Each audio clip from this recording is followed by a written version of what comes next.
জুলাই অভ্যুত্থানে শেখ হাসিনার পতনের পর নেতৃত্ব শূন্য হয়ে পড়ে আওয়ামী লীগ, ভেঙে পড়ে দলটির কাঠামো। শেখ হাসিনা নেতৃত্বে নতুন করে দেশের রাজনীতিতে ফেরাটাও এখন বড় চ্যালেঞ্জ হয়ে দাঁড়িয়েছে দলটির জন্য। এই অবস্থায় কি নতুন কোনো নেতৃত্বে ভর করবে আওয়ামী লীগ, নাকি শেখ হাসিনাতেই আস্থা রাখবে দলটি? আওয়ামী লীগ কিভাবে ধ্বংস হবে? কিন্তু আওয়ামী লীগ এদেশের মাটি মানুষের সংগঠন, জনগণের স্বার্থে এই সংগঠন গড়ে উঠেছে। এই সংগঠনকে ধ্বংস করতে পারেনি, পারবে না।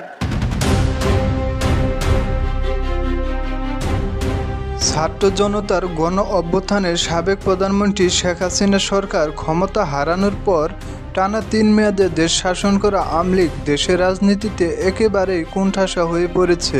দলীয় সভানেত্রী শেখ হাসিনার ভারতে অবস্থান, হামলা মামলার কারণে বেশিরভাগ নেতাকর্মী দেশ ছাড়া ও আত্মগোপনে থাকায় অনেকটা নেতৃত্ব শূন্য হয়ে পড়েছে দলটি।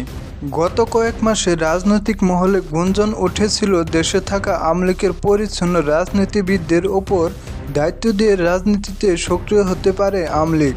সেদিক থেকে নাম উঠেছিল সাবেক রাষ্ট্রপতি আব্দুল হামিদ খান, সাবের হোসেন চৌধুরী ও নারায়ণগঞ্জের সাবেক মেয়র সেলিনা হায়াৎ আইভীর নাম শোনা গেলেও ব্যক্তিগত কারণে হোক কিংবা সরকারের চাপে তারা এই পরিস্থিতিতে দায়িত্ব নিতে নারাজ।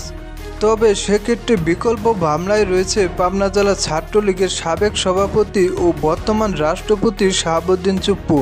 যদিও ব্যাপক গোয়েন্দা নজরদারিতে থাকা শাহাবুদ্দিন চুপ্পুর পক্ষে আওয়ামী লীগের জন্য এই মুহূর্তে তেমন কিছুই করা সম্ভব না। কিন্তু রাষ্ট্রপতি পদ থেকে শাহাবুদ্দিন চুপ্পুর পদত্যাগ অথবা আগামী নির্বাচনের পর রাষ্ট্রপতি পদ থেকে অব্যাহতি পেলে আওয়ামী লীগের গুরুত্বপূর্ণ পদে দেখা যেতে পারে রাষ্ট্রপতি শাহাবুদ্দিন চুপ্পুকে।